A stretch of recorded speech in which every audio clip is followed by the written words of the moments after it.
We're dialed in. We are dialed in. We're like, 12 days into the offseason, and we're talking scorched earth. Why don't we start the conversation there, what your expectation is trade-wise for the Maple Leafs this summer? Well, I was listening in on what you guys were saying. Rosie was talking about, Tavares. I agree with him. I don't see a scenario where even if they do approach him about the possibility of waiving his no move, I don't think he really has an appetite for that. But B, if you're moving him, yeah, you're going to have to eat some money on that deal.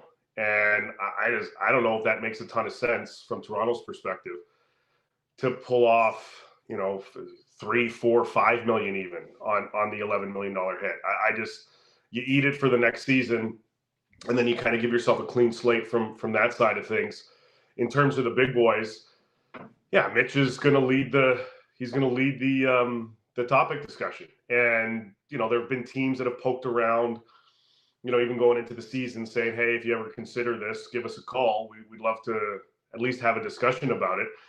And based on how the contracts are out right now, Austin's 4-year extension is going to kick in. Willie's extension is going to kick in. That pretty much makes them moot. I mean, you're not trading Austin Matthews first and foremost. You're like 99% not trading William Nylander unless somebody just comes out of nowhere with the equivalent of 2 of them, and no one's going to do that. But it comes down to really, if you're moving anybody of significant value, it's Mitch Marner. And I do believe that internally there's going to be that extended discussion about that possibility. And then you have to ask him and see what he would do, where he might consider going. I do believe, and I spoke to a couple people in his camp, in his circle, that deal with some of his, daily stuff, not just his buddies, about that possibility. Would he even consider that? And I think there might be an appetite depending on the market, depending on the scenario. So, and look, he could easily just change his mind and say, no, I want to stick around for the final year and then go from there. But I do think that there's going to be consideration on that regard from Toronto's front office perspective. And I think that conversation will at the very least happen and be broached. And then, he's got to make a decision. Darren Ferris is going to have to make a decision as part of that as agent. And then they'll go from there. Yeah, I've kind of just, I've just accepted the fact that we've got Johnny's contract at 11 mil. Yeah. The 2 guys you mentioned aren't going anywhere. If you can't move Mitch and he digs his heels in and says no to a no move, you're basically running it back for 2024-25, right? Which is kind of insane. Yeah, unless you're going to try to look to do something different and approach Morgan Riley. And that's just me speculating. Like, I'm not even speculating. I'm just creating a different scenario that they may have to look at if, Mitch Marner decides to, dig in here. I don't get that sense, but he may come to them and say, all right, fine. I would consider teams A, B, and C. It may not be 10 teams. It may not be 15. It may be just a handful that he would consider. I wrote about it over the weekend. I think Nashville, and I believe Nashville at some point has been one of the teams that have said, if you consider moving him, give us a call.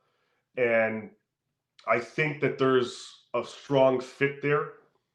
And one of the rare trades that benefits both clubs when you're dealing with superstar talent. And in the National Hockey League nowadays, let's be honest, that Mitch is considered in that top echelon of him being a 90-point guy or on pace for 90-plus points each of the last 6 seasons. Not that many guys that have been able to do that. So there's a ton of value there. He's on, 1 more year to go. I wrote about UC Saros. He's on 1 year to go. There would have to obviously be other pieces and extended, but I think from a primary perspective, I think that's a pretty good fit for both clubs. We'll obviously wait and see what Tree and if, him and Barry Trotz actually get to that discussion point. But I think there's a pathway that makes sense for all parties, including the athletes. So again, I think if you're going to try to do something bold, and, Treliving talked about having skill is one thing, but you have to have those other pieces, those intangible pieces as part of a team in order to chase down a Stanley Cup. And I think Toronto is certainly going to look at all of their options with respect to how do you incorporate those pieces onto your roster moving forward. So I think, again, there's going to be some type of discussion related to that. When and how in-depth that gets, we'll have to wait and see. But I've got to imagine, a lot of teams usually, once the calendar flips to June, that's when things start to ramp up for teams that are out of it, in forming their rosters for the following season. Because you've got the draft, which is like, at least discussion-wise, it's trade deadline 2.0. Activity-wise, it's always been a bit of a bust. But hopefully we get some fireworks this year. And the fact that it's in Vegas at the Sphere, I think the league is encouraging some teams. If you can make some big moves, that would be a good time to do it. Well, I was going to say, I know it's May 15th, but is time of the essence when you're trying to pull off a move as substantial as this, when you look at teams pretty much make their decisions financially July 1st, July 2nd, and then there's like minimal cap to go around. What kind of time frame are we looking at for a potential Marner deal to go down, if it's going to go down, in your opinion? Well, look, teams love to work with the deadline. Managers love to work with the deadline. So this is an unofficial deadline, that draft / July 1 time period. Because, yeah, exactly to your point, everybody's going to dish out dollars. And by July 2nd, everyone's just kind of standing there going, well, I don't know really what we can do at this point. So we've seen the rare moves mid-July that occur, and usually it's a bit of a trickle effect, and then it dies down the rest of the summer. So I guess that's kind of a bit of a backup plan. But there's usually this time of year, right before we get to conference final, that's when teams start to dig in themselves and figure out their game plans for their offseason, for the draft, for free agency, what type of players are available. They start making calls. Teams are starting to do that now, to at least, put their little list together and say, okay, this player is potential, yada, yada, yada. So this is like the due diligence period right now for the rest of the month. And then things typically start to pick up, beginning of June, and then just kind of go from there. And then, some teams get an indication from some of their pending UFAs that they're going to test the market. All right, well, how's that going to affect them? I think we just lost him. Oh, he's back. You're back. Do we have Dave back here? We don't hear you, Dave. You hear us? You hear him, Rosie? No, I can't hear him. Okay, we'll try to reconnect here with Dave in mere seconds. But yeah, off his point, I think, Rosie, it's a thing where you almost have to make a decision if you're you want to hope you're getting a decision from the Marner camp in the next month here, right? Leading up to. Can you hear me? We got you back, Dave? Yep. Yeah, so if you just want to piggyback off that, the whole conversation about time frame. Yeah, so again, this is going to be when, these teams make those types of decisions. And you're getting your due diligence done. You're finding out who's sticking around. And then you start to activate and make those types of calls. So I think a lot of these teams follow that same pattern. And I think by the time we get to, June and then carrying on, that's when a lot of discussions really pick up, and hopefully, for our perspective and for everybody watching, you see activity right before the draft and during the draft. It would be nice if a splash was made early. What about on the coaching front? It seems like it's gone a little bit quiet. What are you hearing as far as potential future coach of the Maple Leafs? I still think Craig Berube is right at the top. I saw Nick's piece this morning with respect to Roddy Brindamore. If shit hits the fan there and he decides to explore, I think he's definitely going to be a target for a lot of people. But I still believe Berube is right at the top of that list, and I was expecting around midweek to start to hear some stuff from a few different teams, not just Toronto. LA's got to make a decision on their coaching staff. New Jersey's obviously looking at theirs. Obviously, we got the Leafs, Winnipeg, Seattle, and so on. San Jose as well. Like Jay Woodcroft is popping up there a little bit more. But from a Leafs perspective, I think Craig Berube is still right at the top of that list. And I think he's coming to teams, and I believe part of the discussion with Toronto was how his staff was going to potentially look like, what his plan is moving forward. So we may hear some stuff in the next day, 2, maybe 3 if it gets pushed. But I think the Leafs, as much as Tree said last Friday, they want to go through that thorough process, I think it's going to be a quick one. You know what fascinated me is the whole like Berube doing a Zoom interview with Winnipeg.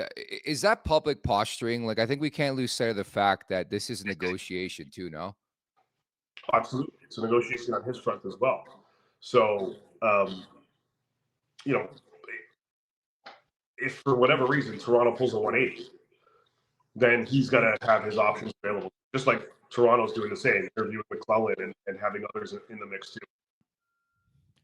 Why do you think McClellan's kind of emerged as the number 2 guy? There was a lot of people on the radar, a lot of names thrown out there. McClellan wasn't really one of them, and now all of a sudden he's like looks like the number 2 option. I don't know if he's necessarily specifically the number 2. I think he's part of that mix. I mean, there are other candidates, and I've been trying to figure out who, but there are other candidates that are being discussed as well. But from a Toronto perspective, for a team that needs to win, wants to win, that's the mandate. You want to bring in an experienced guy, and Todd has a ton of experience, clearly, and you know, he doesn't have that championship, but he's been to the dance and he's been around for some time. And at the same time, my understanding is whatever next coaching gig Todd gets, that's probably going to be his last, and that's his personal preference. So he's probably going to want to go out on top as best he can and give himself that opportunity. So again, due diligence work on the Leafs front, and you have to do that because, again, you don't know. Like, all of a sudden, you know, Seattle could come to Berube and say, we're going to give you $8 million a year. And, you know, Toronto will be left, you know, hanging. So they got to do their due diligence as well. But I do suspect that we will get some type of clarity on at least one coaching front in the National Hockey League this week. Yeah, no, I think that there's a domino effect. There's a carousel, we love to call it in the NHL world. But I think there's so many moving pieces to this whole thing. Like, automatically when they fired Sheldon Keefe, I wonder what that meant for the rest of the coaching staff. And then you look back at the postseason, the power play, like who's taking the fall for that? What's your expectation if it's Berube or not in terms of guys like Guy Boucher and Van Ryn and you know, some of the other guys on the staff? I think there's an openness to look at some of those possibilities. I don't think everyone will necessarily be back. As I alluded to earlier, like Craig Berube, I believe, has come to the Toronto, or I guess Winnipeg too, whoever he's talking to, with a bit of a plan in place as to how his staff is going to look. My understanding is there is one individual he would like to bring as part of his staff, whether it's considered an associate or assistant coach, but he has NHL head coaching experience. He's been a head coach in the National Hockey League before and relatively recently. So I think he's got at least that individual in mind to add to his staff, and then that would then, you know, you then go from there and you evaluate who's on the current staff. Is it a Boucher? Are you hanging on to him? Malhotra, whomever else? I think there will be some pieces that, at least from Toronto's perspective, if management is comfortable with them, they'll go to whoever the new coach is and say, would you consider this, and this? And then he may turn around and say, I like this guy, I like that guy, but I need to bring in this particular guy instead of in lieu of that other individual. So I think there's an openness usually across the board, unless the management just does a complete clean slate. Usually there's some guys that stick around and then some others that are brought in based on who the new coach is, because of the comfort, the trust, and what they feel those guys complement the makeup of the current roster. Dave, give us a free agent target you think that the Leafs would go after. There's a few coming up here on July 1, and it'd be interesting to see what they do. Do you think they got their eyes on anyone in particular? I think there's a few guys that they're starting to at least target. You know, on defense, I know you guys have talked about this before. I think Nikita Zadorov, if he hits the open market, is somebody that Tree's just going to like cream all over. Like, he wants that guy. Like, he tried to get him very aggressively from Calgary before the Flames dealt him over to Vancouver, and he was pretty pissed off that he wasn't able to get that going. So he's a guy that he's liked even before the playoff hype and everything with how he's performing. He's going to be a target if he hits the open market. I think a guy like Victor Arvidsson, out of Los Angeles is also going to be a guy that they're going to look at. Energy type of forward, brings a lot to the table, not afraid to get dirty, not afraid to go into the corners, not afraid to muck things up. And he has that offensive element that he can keep up the pace of play, which is something he did in Nashville and in Los Angeles. I mean, I think the Kings are going to take a hell of a stab at trying to re-sign him. It wouldn't surprise me if he hits the open market. If he does, at least from trying to explore his options, if he does, I think he's another player that Toronto is going to look at. Again, considering what Tree said in terms of bringing those other elements to the table, he fits that mold of what they'd be looking to bring. And again, and I think Shanny and I think Treliving also mentioned this, whoever the head coach is, that will play a factor into some of their targets and who they're going to go after. But I do think, at least from each end of the ice, I think Zadorov on the back end, and then a guy like Arvidsson specifically, will definitely be targets outside of guys that they may try to keep that are currently on the roster. Make sure to check out more of our content right here on the Leafs Nation YouTube page. We got long form interviews, we got clips, we got epic rants by Jay Rosehill. We simply have it all. And don't forget, you can find out much more at theleafsnation.com. Thanks so much for watching.